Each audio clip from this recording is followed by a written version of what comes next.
Hello all. We're going to view logic functions parameters. Up to 4 logic channels can be used. Logic operation gate can be selected as below. It is possible to define data type and value of logic output. Cyclic sending time of output can be activated. It is possible to select to send logic result on output change or on input change. Up to 4 logic inputs can be enabled.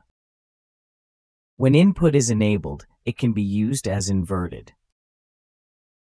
If read at startup is selected as yes, whenever device is restarted, it will send a read request to input group address. Default value of input can be defined. Remember to subscribe to our channel and hit the notification bell. Bye for now.